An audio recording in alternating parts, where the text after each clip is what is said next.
Hello friends, welcome to पाठशाला channel. आज इस वीडियो में हम पढ़ने वाले हैं सीटेड साइंस पेपर 2, जो कि टॉपिक है हमारा 9th, और केमिस्ट्री का टॉपिक है टाइप्स ऑफ केमिकल रिएक्शन, जो कि बहुत इंपॉर्टेंट है। और यहाँ से रिएक्टिविटी सीरीज से एक क्वेश्चन तो ज़रूर ही आता है। तो वीडियो को विदाउट स्किप किए पूरा एंड तक देखिए, बहुत अच्छे से समझ में आएगा आपको। देखिए, फर्स्ट है हमारी कॉम्बिनेशन रिएक्शन। कॉम्बिनेशन रिएक्शन होती क्या है, बहुत ईजी वे में समझेंगे। कॉम्बिनेशन रिएक्शन वो होती है जब दो रिएक्टेंट आपस में मिलकर के एक सिंगल प्रोडक्ट का फॉर्मेशन करते हैं।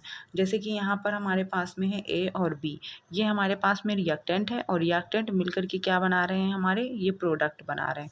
तो रिएक्टेंट को मैंने आर लिख दिया है और यहाँ पर मैंने पी लिख दिया है, यानी दो रिएक्टेंट मिलकर के एक प्रोडक्ट का फॉर्मेशन करते हैं। इसको हम कहते हैं कॉम्बिनेशन रिएक्शन। एग्जाम्पल के साथ समझते हैं। देखिए, यहाँ पर लिखा हुआ है CaO, that means calcium oxide. इसको क्विक लाइम भी बोलते हैं। जब ये वाटर के साथ कंबाइन होता है तो स्लेक्ड लाइम का फॉर्मेशन करता है। स्लेक्ड लाइम का फॉर्मूला ये है CaOH का whole twice, that means calcium hydroxide.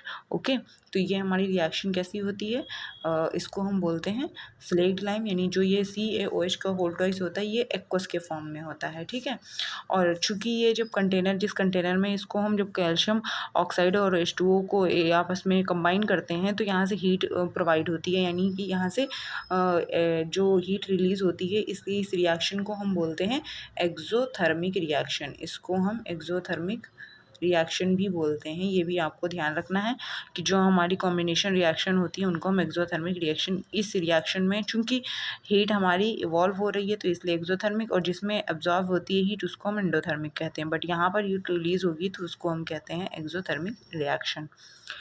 Carbon और ऑक्सीजन, देखिए यहाँ पर जब कार्बन और ऑक्सीजन कंबाइन होके कॉम्बिनेशन इनका होता है तो कार्बन डाइऑक्साइड का फॉर्मेशन होता है, CO2 बनता है।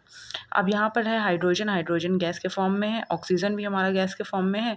दोनों जब ये कंबाइन होंगे तो H2O का फॉर्मेशन करेंगे, जो कि लिक्विड फॉर्म में होता है। और एक दो एग्जांपल देख लेते हैं। जैसे हमारे पास में सल्फ़र है, सल्फ़र को अगर हम ऑक्सीजन के साथ में कंबाइन करेंगे तो बहुत सिंपल है, ये भी हमारा क्या बनेगा, सल्फ़र डाइऑक्साइड बनेगा। ठीक है, अगर हम अमोनिया ले लेते हैं, अमोनिया का फॉर्मूला होता है NH3। NH3 को जब हम HCl के साथ में रिएक्ट करेंगे, यानी HCl के साथ में कंबाइन करेंगे तो जो जिसका फॉर्मेशन होगा वो क्या होगा, तो होगा अमोनियम क्लोराइड, NH4Cl। इसको हम बोलते हैं ammonium chloride. I hope combination reaction आपको समझ में आई होगी। अब नेक्स्ट देखते हैं। देखिए, इस रिएक्शन में क्या होता है, डीकम्पोजिशन रिएक्शन। अब डीकम्पोजिशन का मतलब ही होता है कि टूट जाना कई पार्ट्स में। अब ए अगर हमारे पास में रिएक्टेंट है, ये रिएक्शन हमारी हीट और सनलाइट और इलेक्ट्रिसिटी की प्रेजेंस में भी हो सकती है। अब ये जो HNU का सिंबल यहाँ पर है ये हमारा सनलाइट का है, ठीक है, और हीट का सिंबल ये होता है हमारा डेल्टा की तरह। तो ये बेसिकली हम क्या बोलते हैं कि जो डीकम्पोजिशन रिएक्शन है उसमें जो रिएक्टेंट है वो कई पार्ट्स में डिवाइड हो जाता है, यानी कि यहाँ पर डिकम्पोज हो जाता है, यानी टूट जाता है, ब्रेकडाउन हो जाता है। तो BC में ये हमारा ब्रेकडाउन हो गया। तो इसको हम कैसे समझेंगे, एग्जाम्पल के साथ। देखिए, यहाँ पर हमारे पास में CaCO3 है, इसको हम बोलते हैं कैल्शियम कार्बोनेट। इसको जब हम हीट करते हैं, ये हमारे पास में ये जो सिंबल है इसको हम बोलते हैं क्या, सनलाइट, हीट का सिंबल है ये। अब जब हम कैल्शियम कार्बोनेट को हीट करते हैं तो ये कैल्शियम ऑक्साइड और CO2 में ब्रेक डाउन होता है। ठीक है, ये भी ध्यान रखिएगा आप लोग। नेक्स्ट रिएक्शन को समझते हैं। देखिए, ये एग्जांपल हमारे पास में AgCl, AgCl को हम बोलते हैं सिल्वर क्लोराइड। सिल्वर क्लोराइड जो है बेसिकली, इसको जब हम सनलाइट की प्रेजेंस में क्या करते हैं, इसकी रिएक्शन करवाते हैं तो सनलाइट का सिंबल अभी मैंने बताया ये HNU होता है। तो AgCl जो हमारा है वो Ag और Cl में टूटता है। तो ये हमारे पास में Cl2 क्लोरीन है, Ag सिल्वर है। तो इसको बैलेंस कर लेते हैं। देखिए, यहाँ पर Ag है और यहाँ पर भी Ag, यहाँ पर क्लोरीन 1 है, यहाँ क्लोरीन 2 है, तो यहाँ पर भी हम 2 क्लोरीन करने के लिए इसके आगे 2 लगा देंगे। यहाँ पर चूँकि 2 Ag हो गए तो यहाँ पर भी हम 2 लिख देंगे। तो इस तरह से हमारी रिएक्शन बैलेंस हो जाएगी। आपको रिएक्शन बैलेंस करना तो आती ही होगी। ठीक है, तो अब देखते हैं नेक्स्ट रिएक्शन। देखिए, डिस्प्लेसमेंट रिएक्शन में क्या होता है कि डिस्प्लेसमेंट बहुत इंपॉर्टेंट है और यहाँ से क्वेश्चन ज़रूर पूछा जाता है। ये बहुत ही ज़्यादा इंपॉर्टेंट है, एग्जामिनेशन का फेवरेट टॉपिक है डिस्प्लेसमेंट रिएक्शन, क्योंकि यहाँ से जो है वो रिएक्शन आपसे पूछ लेता है, रिएक्शन दे देगा और पूछेगा कौन किसको डिस्प्लेस नहीं कर पाएगा। जैसे कि यहाँ पर A लिखा हुआ है, अब A है और B, यहाँ पर B और C है, तो ये रिएक्टेंट है A और BC। तो ये क्या होता है कि A जो है वो B को रिप्लेस डिस्प्लेस कर देता है और यहाँ पर सी के साथ में आ जाता है। जैसे यहाँ पर ये सी के साथ में आ गया तो ए सी बन गया और बी को इसने क्या कर दिया, रिप्लेस कर दिया।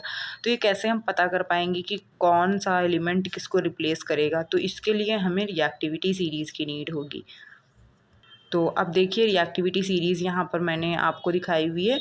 अगर आपको रिएक्टिविटी सीरीज़ की नीड होती है तो यहाँ से अगर आपको लर्न है तब तो बहुत अच्छी बात है, अगर आपको लर्न नहीं है तो ये रिएक्टिविटी सीरीज़ आप यहाँ से इसको स्क्रीनशॉट लेके या फिर आप इसको लिख के लर्न कर सकते हैं। देखिए यहाँ पर ये शॉर्ट फॉर्म इसका लिखा हुआ है, पी ट्रिक है यहाँ पर, PSC मेजिल, यहाँ पर MAZIL, PSC मेजिल hardly cold make solid gold perfectly. ठीक है, ये ट्रिक है।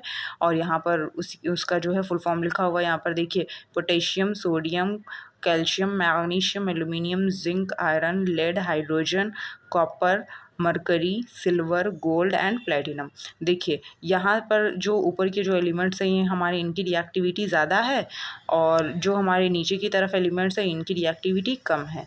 तो बेसिकली जो नीचे के एलिमेंट्स होंगे हमारे वो उनकी रिएक्टिविटी कम होगी और जो ऊपर वाले हैं उनकी रिएक्टिविटी ज़्यादा होगी। तो जो ज़्यादा रिएक्टिव एलिमेंट है यानी more reactive element less reactive element को डिस्प्लेस कर देता है। ठीक है, ध्यान रखिएगा, मोर रिएक्टिव एलिमेंट जो हमारा होता है वो लेस रिएक्टिव एलिमेंट को क्या कर देता है, डिस्प्लेसमेंट। वही बात है, जो ज़्यादा ताकतवर होगा वो कमज़ोर वाले को हटा देगा। ठीक है, तो ये आपको ध्यान रखना है। ठीक है, अब देखिए, अब यहाँ पर आप देखिए आयरन है, यहाँ पर आयरन प्लस कॉपर सल्फेट। अब आयरन कॉपर सल्फेट को किस तरह से डिस्प्लेस करेगा?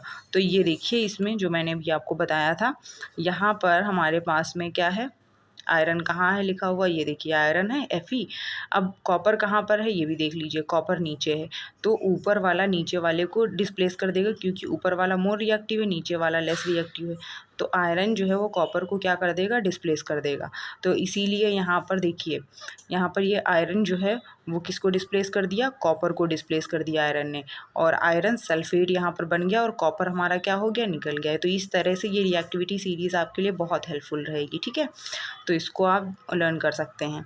तो इस तरह से रिएक्शन, और यहाँ से एक और क्वेश्चन बन सकता है आपका कि जो कॉपर होता है वो हमारा आयरन सल्फेट से रिएक्शन करता है या नहीं। तो अब आप सोचिए, अभी मैंने आपको बताया कॉपर तो नीचे होता है और आयरन ऊपर होता है। आयरन तो इसको हटा सकता है लेकिन कॉपर इसको नहीं, क्योंकि कॉपर तो वीक है। तो कॉपर कैसे आयरन को हमारा डिस्प्लेस करेगा? तो इसलिए जो है वो हमारी ये रिएक्शन नहीं होती है। ठीक है, बहुत इंपॉर्टेंट है, very very most important, very very important. जो आपको लिखना है वो लिख सकते हैं, बहुत इंपॉर्टेंट रिएक्शन है ये। देखिए अब बात करते हैं डबल डिस्प्लेसमेंट रिएक्शन की, ये भी बहुत इंपॉर्टेंट है। डबल डिस्प्लेसमेंट रिएक्शन में बेसिकली जो आयंस होते हैं उनका एक्सचेंज होता है। अब जैसे ये डिस्प्लेसमेंट रिएक्शन है वैसे ही ये भी है, बट यहाँ पर डबल डिस्प्लेसमेंट होगा। तो AB प्लस CD, यहाँ पर क्या हुआ, AD यानी कि A और D के साथ चला गया B और C। अब देखते हैं यहाँ पर रिएक्शन के थ्रू BaCl2 का मतलब है बेरियम क्लोराइड। अब बेरियम क्लोराइड यहाँ लिखा हुआ, यहाँ लिखा है सोडियम सल्फेट। ठीक है, अब बेरियम क्लोराइड क्या होगा, इसमें होता क्या है कि जो मेटल है वो नॉन मेटल के साथ जाएगा और नॉन मेटल जो है वो मेटल के साथ जाएगा। तो बेरियम जो हमारा बेसिकली है वो किसके साथ चला जाएगा, सल्फेट के साथ, क्योंकि बेरियम तो हमारा क्या है, मेटल है, और ये क्या है, नॉन मेटल। और यहाँ पर क्लोरीन क्या है हमारे पास में, नॉन मेटल, और सोडियम क्या है, मेटल। तो बेसिकली हमारा जो मेटल है वो नॉन मेटल के साथ जाएगा।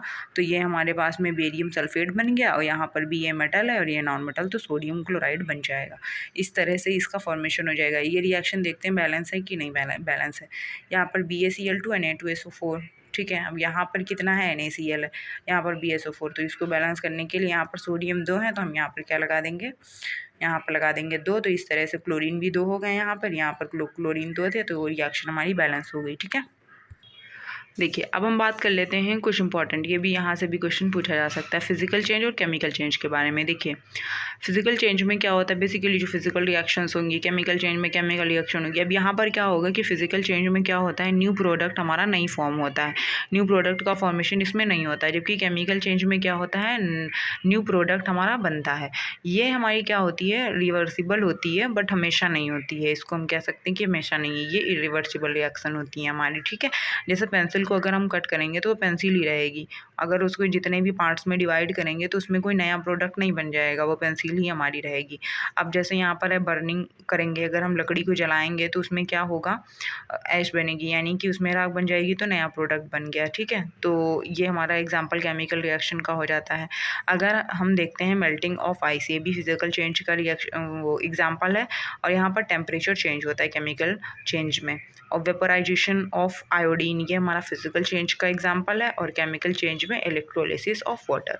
तो इस तरह से हमारे फिजिकल चेंज और केमिकल चेंज भी कंप्लीट हो जाता है।